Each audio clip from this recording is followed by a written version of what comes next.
welcome to this week's edition of Players Parlor. Unlike usual, I am alone this week, so it's going to be a short, chilled episode.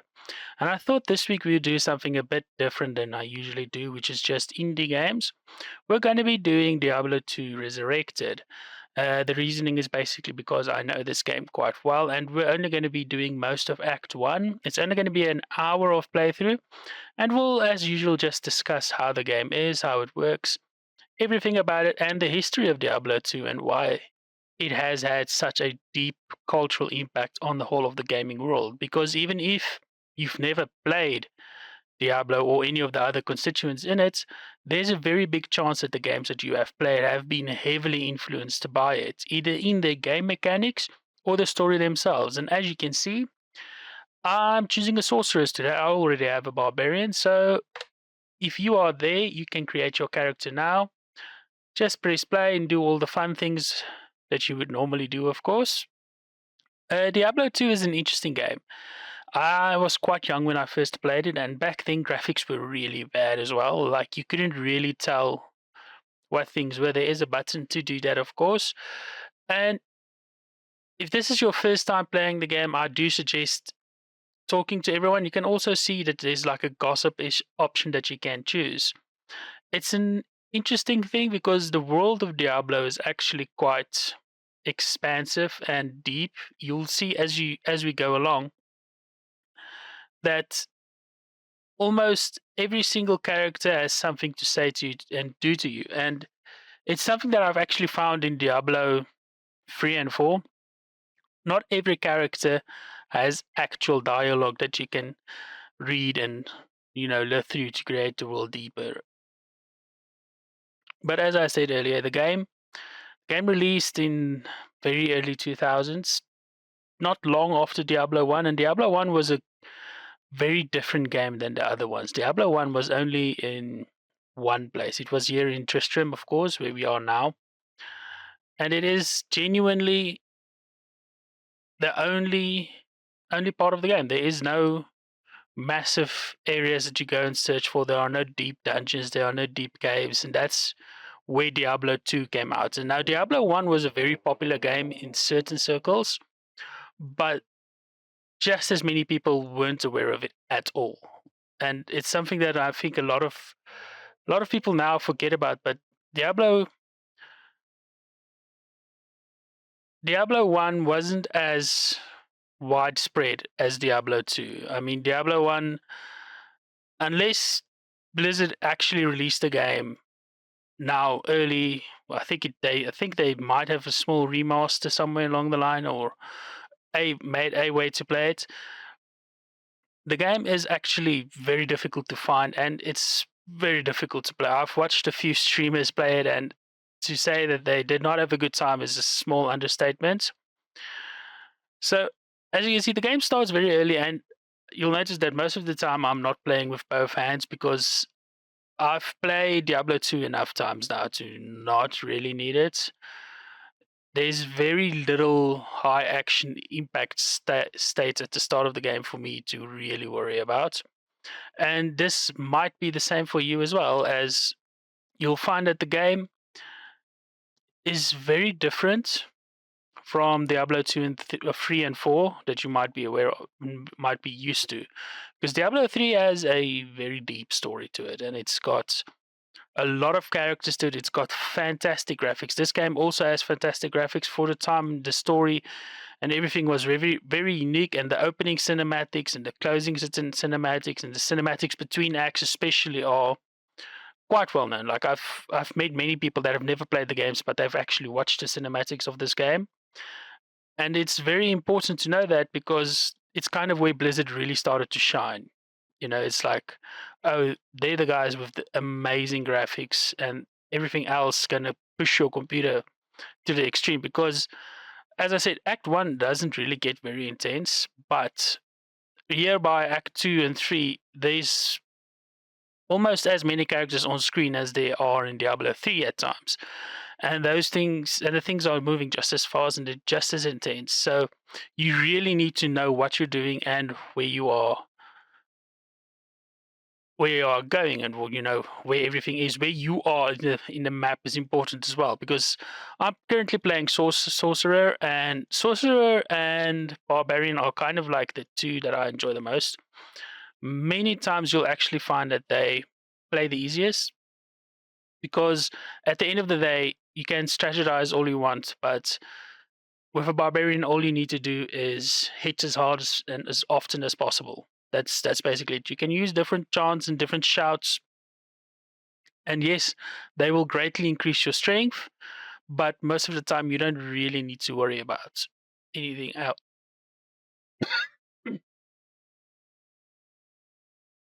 You don't really need to worry much about what else you are doing.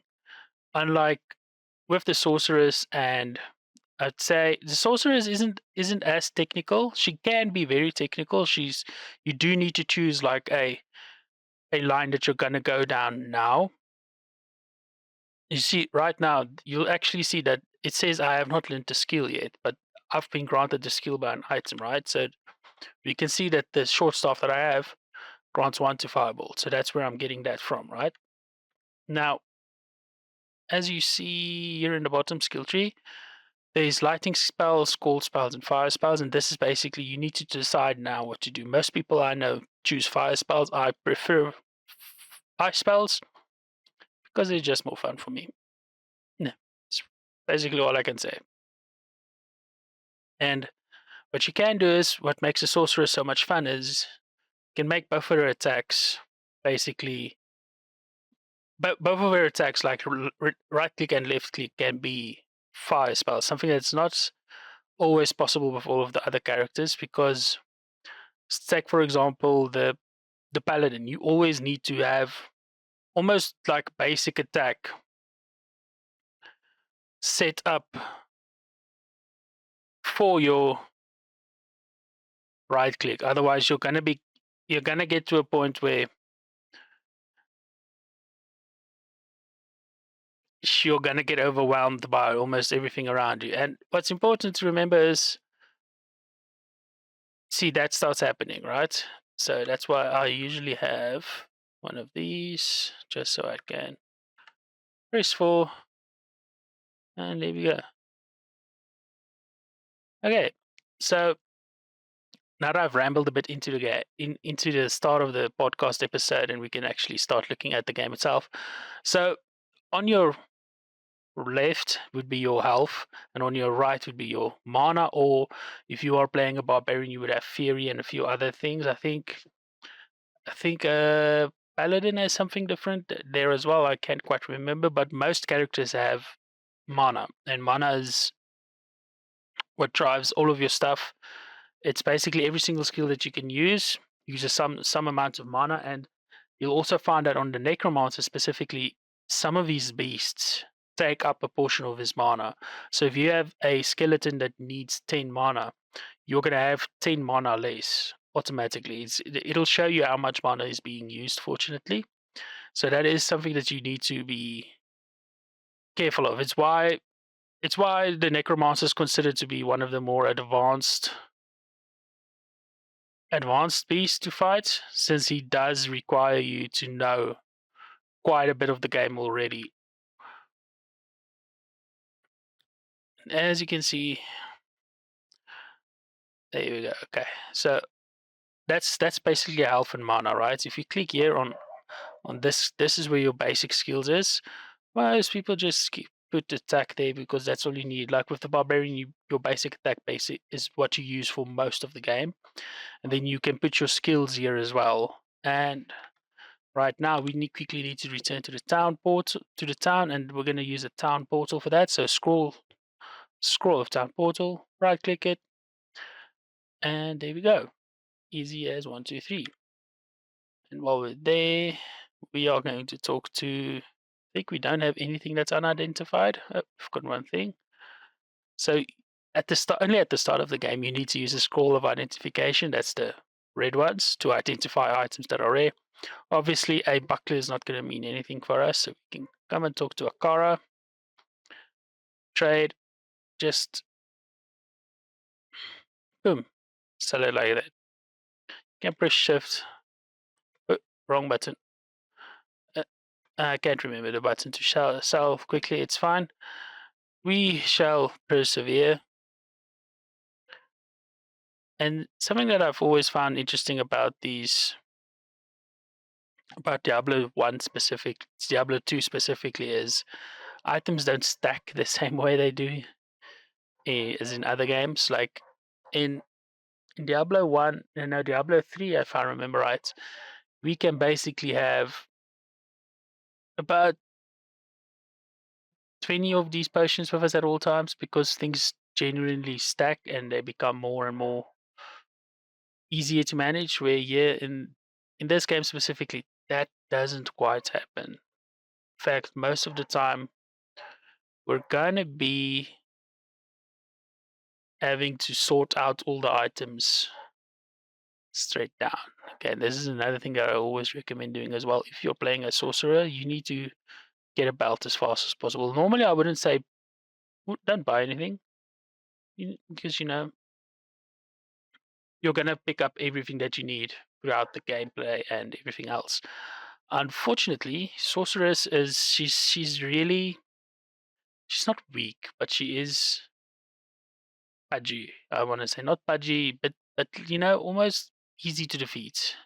Like she only takes 2 or 3 hits and then she's gone. She's gonna probably get killed. So unless there's that's necromancer, here we go, stuff, right?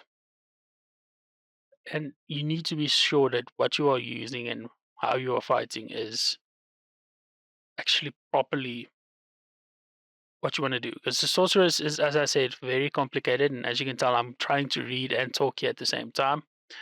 Okay, everything there is too expensive anyway, so you can just go back here to the town portal, and it'll take us back to where we need to be. And something else that I've noticed recently is that the new Diablo games, when I say new Diablo games, I mean specifically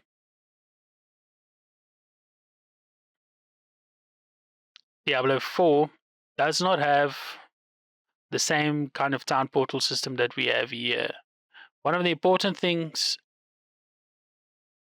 about Diablo 2 and Diablo 3 as well is you can actually have a town portal open and then leave the town and go and come back to that town portal later. It's actually a valid strategy to do that. You open up a town portal, you go explore, you go to back to town obviously. You go explore everything and you go fight a bit closer range, maybe do a quest, and then you use a normal teleporter to go back to town. You can still use the same town portal. It's what I used to do when I do dungeon crawling. Like what I would have done in this instance before I went into the Den of Evil is I would have, right at the entrance in Diablo 3 specifically, created a town portal and then explored the entire dungeon. And then instead of actually having to walk back from the teleport stations or anything else, because most of the time you could actually use use a normal portal to return to town at the end of a dungeon or on the other side of a dungeon if it's one of the dungeons that goes through to another area, and then I can just jump back to the town portal that I opened up previously and go further exploring there, because I'm one of those people that like always grabs every single corner, goes into every single area of the map. And for Diablo 2, that's kind of important to do because, like with this quest right now, this is the first quest of the game, clear out the Den of Evil. You need to clear out every single monster in here. So just running through it to the end, a lot of people got very frustrated when I was young. And I feel like a lot of people probably still get frustrated because you can't just run to the end of the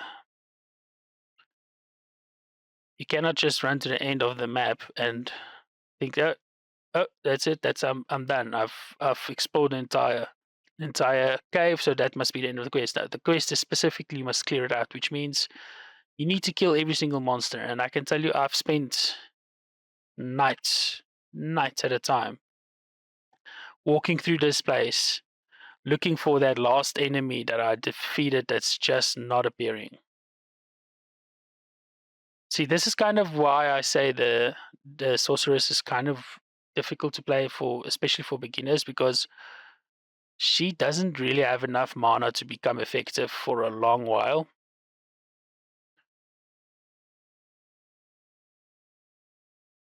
So you need to be a bit more strategic with what you're doing and how you are fighting things. Also, for anybody wondering, this episode is kind of a weird thing. Somehow the stars aligned, and not only could I not find a guest that was available, which obviously is fine, like I'm not expecting much here. Basically what happened is I also could not for the life of me find a good game to play, which sounds like, oh, that must be, it must be something that I know. I genuinely I couldn't find a good game that I knew well enough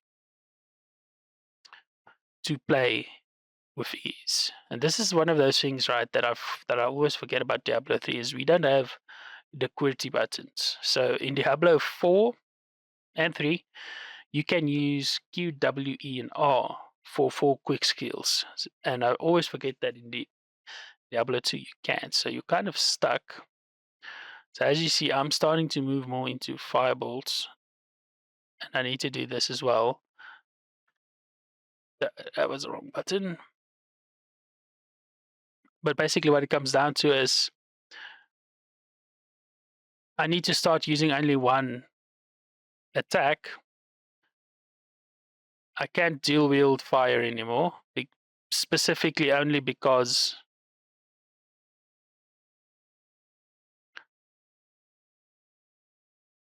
the skills are becoming a bit varied, and I need to use more than just the one skill, you know. So it becomes significantly slower as we move through the game. And what I've seen some people do is they play the sorceress with a short sword, which is very valid. You can do that. And then you just have your magic attack or your magic defense on the other hand. It'll be pretty effective, but it's not exactly why I play her. I specifically play her because she's got she's the only one with these kinds of sorceries. And as I said earlier, the Necromancer is very similar, but the Necromancer is also one of those characters that's very difficult to keep track of when things start going down. Because genuinely, he's difficult to see because he's got his own 50 skeletons running around. And then the game enemies have 500 different skeletons running around, and you end up with this chaotic, just chaotic bunch of monsters and creatures and everything running around, and you genuinely struggle to see, hey, where's your actual character? Is he fine? Is he getting stuck behind something or not? Hey, okay. We're nearly done with the Den of Evil, by the way. It's not a very big area. It's not a very difficult area as well, as you've probably noticed with the fact that. And there we have something that I feel everybody should know. This blue monster there, that's actually a boss monster or an elite monster in this case. Not quite a boss, fortunately. And Diablo kind of spawns them randomly. And as we're talking about randomly, we also I need to mention the other most important part about the game is you will not have the same map that I do. No two people ever has the same maps unless they're literally on the same map playing together. And it's kind of one of those things that made Diablo so much fun to replay over and over and over again because yes, the quests stay the same and the story stays the same, but one map would throw out the Den of Evil almost right next to the rogue encampment.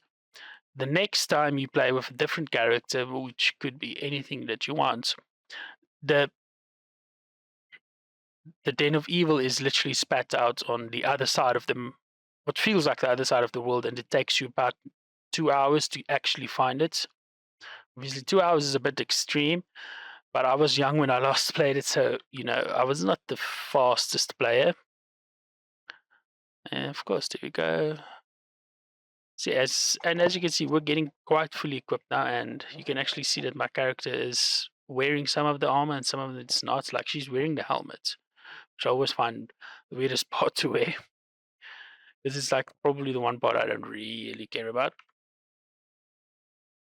So I'm gonna take this a bit slow. I'm not gonna start the fight with casting magic everywhere because the zombies miss his power as much as I miss. So it's very useful to not waste magic on them. You see, the mission just updated there, so we also now know that these are the last few enemies. And the zombies are very easy actually to fight, especially when they're just plain normal zombies. So there we go. Now we can switch to Ice Bolt, and there we go. Now, there's going to probably be 20 different people telling us what we should be doing and what we shouldn't be doing, but this is, after all, just play as Parlor, so we're just having a good, nice talk about the game and what it is. And one of the reasons I kind of chose it is because I do know it quite well. Like, I've played Diablo 2, I've played more than any other Diablo game. I played it over and over and over again. I have the unique distinction that even though I think I've started every single class that this character has over and over again, I've never actually completed the game. I've only seen the cutscenes because I usually get to around Act 3. And, well, what used to happen is I got bored, and nowadays I just get too busy to continue playing the game. So, also, what happens is I lose my saves. I don't know why. I always lose my saves for this game. I mean, right now it's a digital game with digital everything, and I've lost the save for my main paladin that I had on this game. So it's a bit of one of those. Oh, so it's genuinely an issue, a problem, a challenge that I need to start thinking about. But it's still fun. So this Jewel, right? So if we talk to her, Misk. So I buy one of these because they save about a ton of space. Also, we can sell this. Buy this. Yes. Okay. That has like 3 of them. We do need town portals. So a book of town portal can hold 20 town portals for you, and it means that you no longer need to take up inventory space for them. You do not need a tome of identify, because one of the characters that we should reach, hopefully before the end of this stream, so I want to say stream, we're not streaming. This episode of the podcast is Deckard Cain, and he is one of the mainstay characters for Diablo 1, 2, and 3. He's basically the guy that identifies everything for us. Bit of a spoiler, he does die in this Act 1 of Diablo 3. And that is, yeah, it's one of those story plots that people are coming to dislike, since it has also meant that unfortunately he's no longer with us, and there's no easy way to identify. I say, but like basically the identification has now just become a thing that happens, which is kind of one of those things that, like, they're making the game more accessible to others, but at the same time they're making it almost less fun, I want to say. So what we can do is, right, because we are a sorcerer and we are no longer using the fire arrows, 50% damage to undead, 1% to fireballs. We now have a attack that we can put here, throw, got 199, and that'll kind of complement what we are doing at the moment. So we don't need to go back to that town portal. We can just basically leave it. It's back down to the Den of Evil. We've got no reason to be there. The next part of the game, the next mission, is further out. So we can just keep going, get that, and there we go. Right, so we need to throw this and then switch to Ice Bolt, because that skill is still being used. But now I also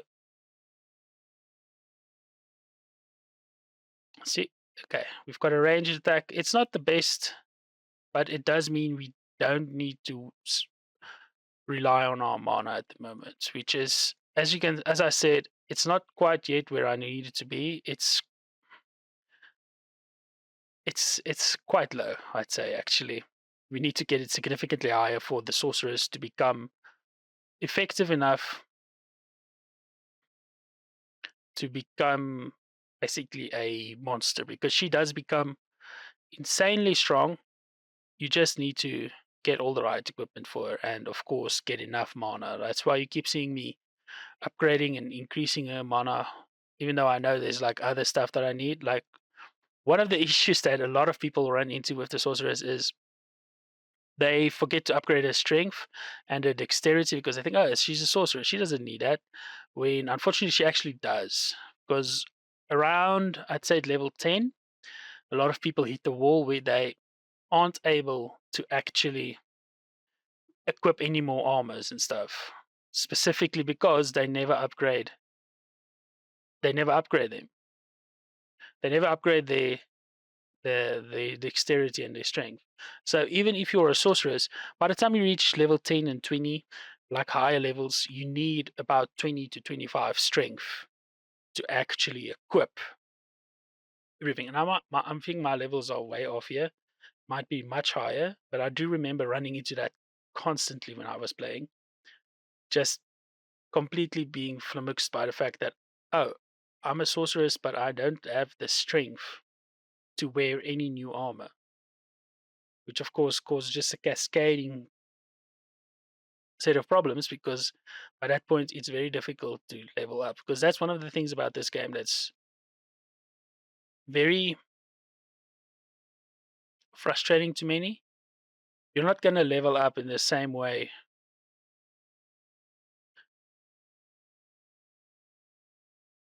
that you would expect you would level up in more modern games. Like, that's something that I've seen so many people do. They head into the game and they go like, oh, okay, it's Diablo 2, I know this, it's like Diablo 3. When in Diablo 3 it's actually really easy to level up, and it's important, and very importantly, uh, I'd say it's not really needed to balance what you're doing, because the stat points are no longer something that you control. That is controlled by the developers. They do it for you. As you level up, it just gets done.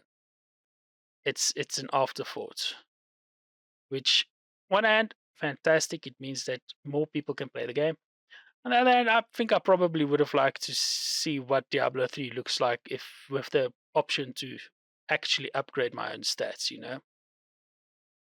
Because there are certain stats that I'm just like, I like upgrading them.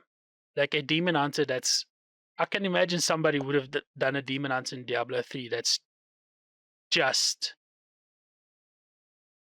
what's the word? Just speed and very little anything else.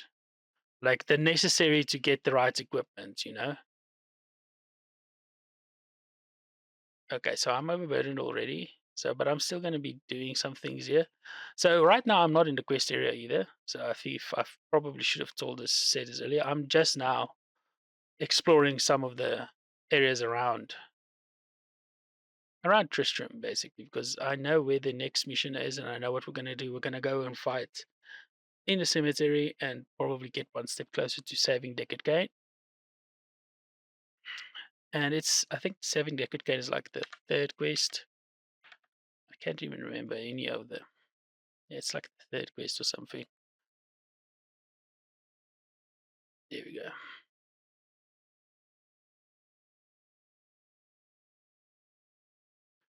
Okay, and see, this is one of those things about the game that I kind of don't enjoy. I see my ice shield is worn off, so now I've got to go and replace it, which is, you ask me, control of one of your creatures. Like I was sudden, she's got creatures. So you've got to constantly do that. You can't really quick switch. Also, this is a normal portal.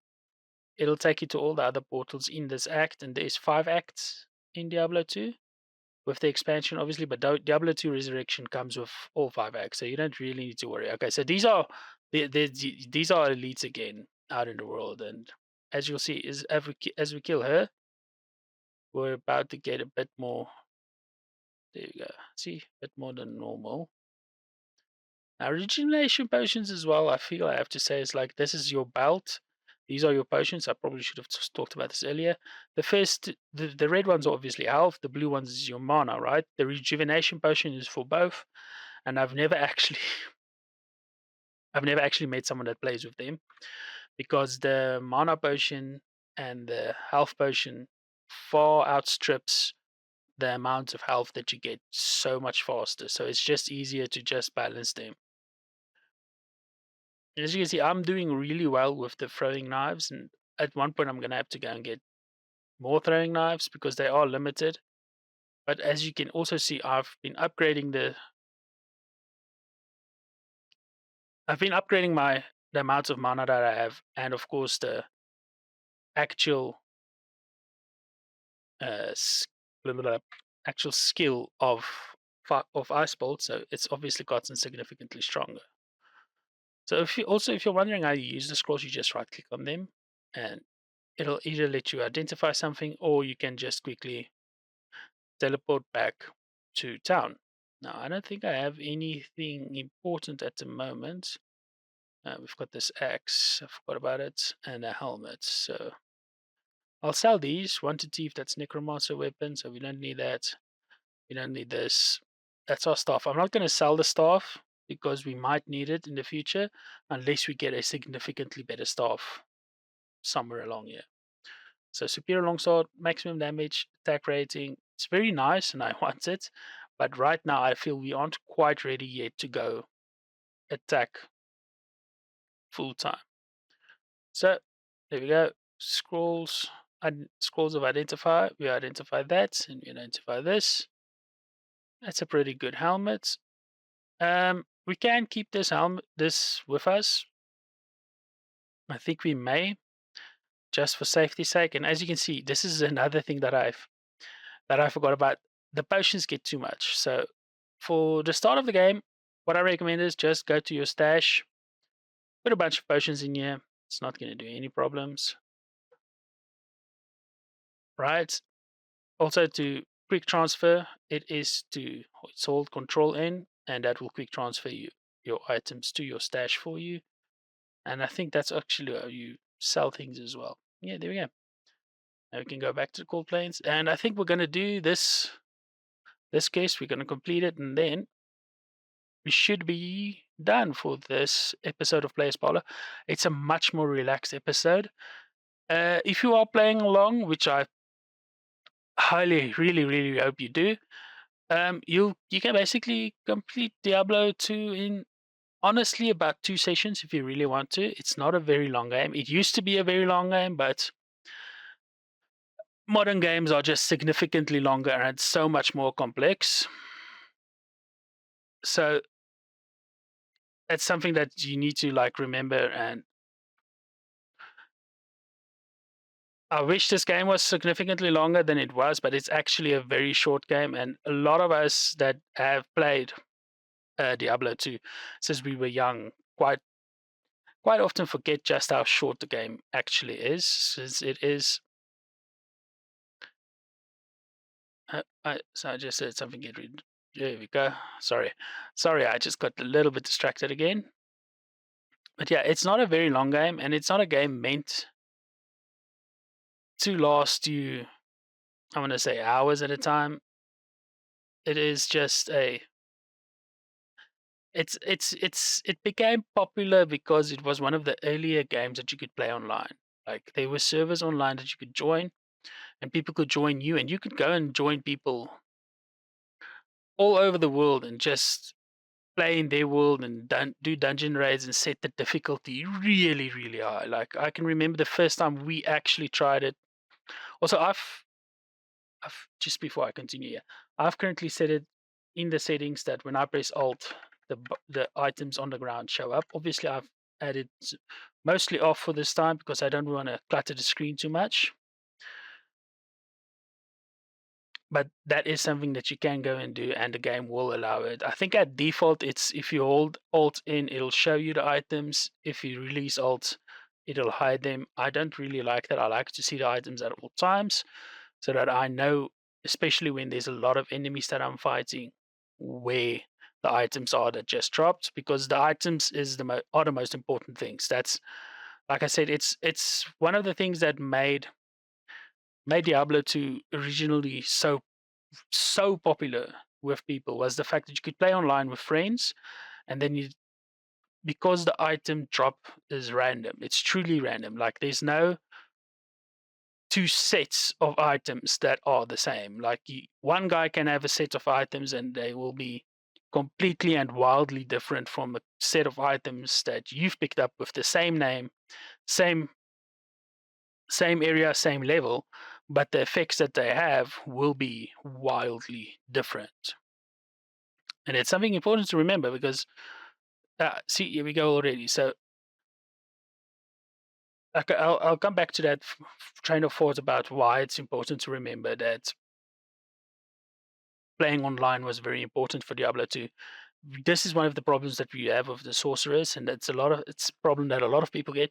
I've been upgrading strength because at base it's a 10. I would actually like to wear this, but now obviously I can't. It is a massive upgrade from what I have, I think. No, it's not.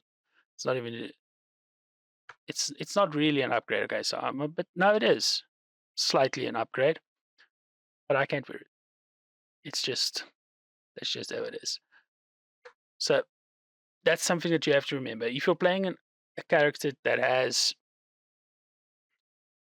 traditionally not been linked with strength and stuff, Diablo will punish you if you, I want to say, tunnel vision it, because some of your characters will not be able to do what they should be doing, unfortunately. And it's going to be a challenge for you to get everything that you need. So this is also the lady that can repair everything for us. There we go. We've got full set of throwing knives again. So it's going to be a while before I actually need to get a staff, because I don't think she even has any good staffs for us. But let's get back to what I was talking about, playing online with friends. So if you played with a friend somewhere for a few hours, you could have a character that is significantly stronger than it was when you entered. And it became a thing of nobody wants to play alone, first of all. Everybody just waited for friends. We are way too far, by the way. If you see the frail crow nests, you are a bit off of where you need to be. So people would start playing together and they would start fighting each other. That's like a big thing. Like, you wouldn't imagine Diablo being PvP, but I remember going to a few servers, and when we told them that we wanted to be PvE, they actually told us, listen, this is a PvP server. There's not a lot of people here, obviously, because the servers couldn't handle like 200 people at once. They could only handle like 4 or 5 people at a time. But the people that are, they've been there since the server was created, and they literally just play to get PvP together with each other. They'll actually fight you and they'll come after you, and that's kind of what they do. That's how they're having their fun, and that's all the fairness to them. Something that happened to me and my brother quite often was we join a random world and it would be completely empty. So what would happen is, sometimes, most of the time, if you joined a world, you would be level 1, I think, something like that.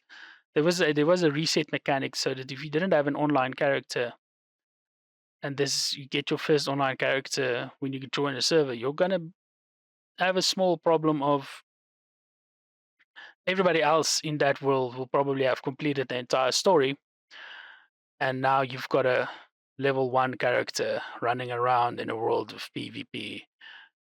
And of course, this is the early 2000s. People weren't always nice when a squeaker came on and was like, listen, I'm trying to play. Obviously, there was no voice chat, but like, it's very obvious that you're talking to a child sometimes. So that's basically the reason Diablo 2 started getting popular, from what I remember. Just the game itself, of course, was also popular. We like to, nerds that we were, we first used Diablo 2's graphic system, because it was really hard on on the graphics back then. Like, I mean, the video animation for this game still does look genuinely amazing, and the remastered versions also look fantastic. And as the game started to get more popular and people started playing it more and more, it became very honest. Like, can you computer run Diablo? Okay, yeah, it can Diablo. It'll do the rest of the game. So it'll do Counter Strike, and from there, oddly enough, after that we used Oblivion, which is, now I think of it, probably a game that I also think I want to do on Players Parlor. But preferably, I'm going to have somebody doing that with me. And I think I know exactly what I'm going to ask for that. Okay, there we go. Right. And let's return. We've got 2 items that we need to identify. So this is also something that you need to do a lot. As we get stronger and we get more money, obviously, some items won't be picked up anymore. Like, at first, I'm going to stop picking up white items, which is just the plain items, because there's no reason to pick them up. Like this, see, there's no reason to pick this up. It's got nothing. It doesn't sell for a lot either, and it just takes up inventory. But I start picking up uh, legendary items a lot more as we continue. I don't even think this is legendary. I just think this is like elite. I'm just like trying to think of that as legendary. I don't even know why. Do I have like another skill point? No. So strength, I'm gonna put 2 in there, 2 in there, and then another one in dexterity. So that gets a bit better because I'm kind of enjoying being a thrower. I don't always rely on the sorceress's staffs, and I think I'm starting to remember why, especially as it's all coming back to me. I think it's always been a slight issue for me having to deal. One of the other things is, right, I can't be dual wielding. Oh, that's one of the reasons I like the barbarian, by the way. The barbarian can dual wield, and it's always fun to do it. He can use 2 weapons at any given time. I think I'm going to buy a better buckler though. And put this and this in there for later usage. Ah, there we go. Normally by now, I would have much more than just the one character. Okay, the game glitched a bit there. Guard level 7. Uh, okay, see. Okay, so we're going to stick with this buckler. I would have bought this, but I'm too low level, and I don't think I'm going to reach the high enough level today. So let's continue. Now, this is like another thing about Diablo 2 that I enjoy, these random caves, because they do genuinely appear randomly.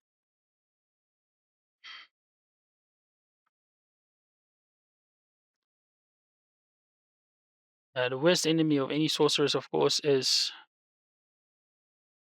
archers, because they just completely decimate us.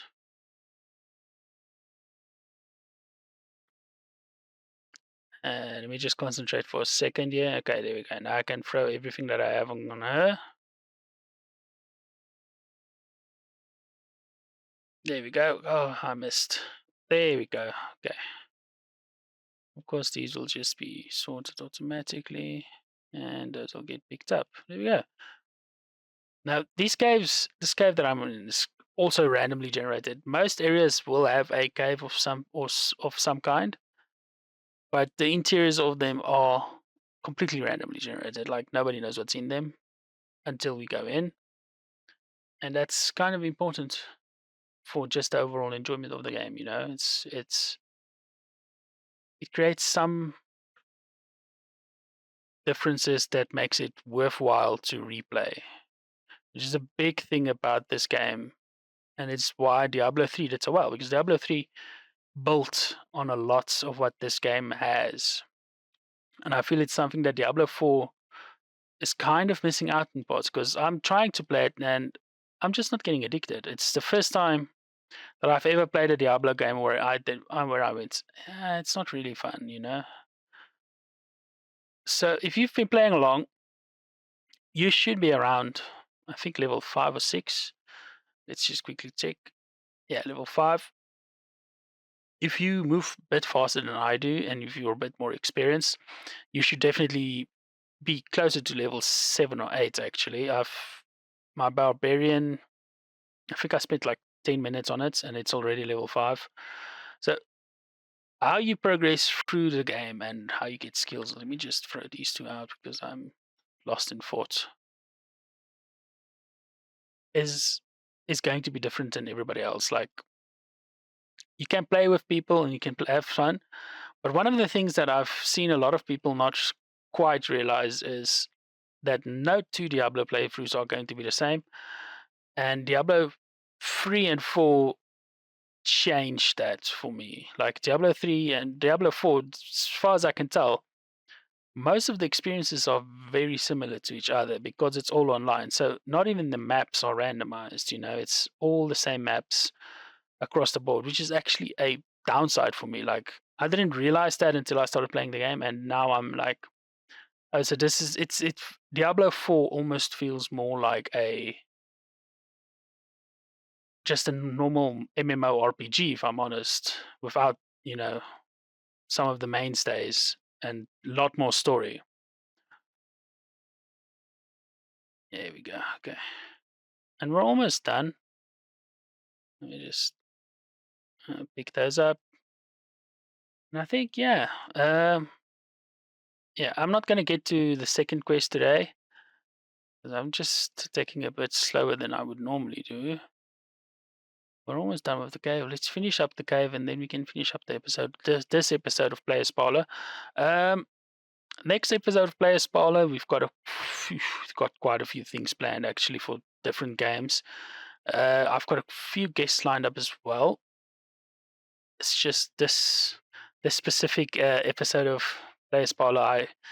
I kind of decided as well to do it alone because it's a bit more, helps me decide what each episode should be and do the intro. And sometimes it's a bit more fun to play a game alone. Yeah. Okay, so let me just move a bit away from those. Thank you for joining this episode of Players Parlor. I really hope that you enjoyed our little 40-50 minutes adventure into Diablo 2. It is a game worth playing if you've never played it. If you have played it, I would recommend replaying it because Diablo 2 Resurrection, the remake, is very, very good. It does look very nice. It feels a bit slower though because, well, the game is actually quite slow. It's not nearly as fast as Diablo 3 or 4, which are significantly more streamlined and are a lot more story rich, I would say. Diablo 2 has a lot of story, but it's not very driving to the story. Like, our character is just kind of sort of there at all times. So I hope you enjoyed it. That's been this episode of Players Parlor. I hope you guys will join me next week for a much more exciting and also much more indie dev focused. Thank you for listening, and I hope you have a good day.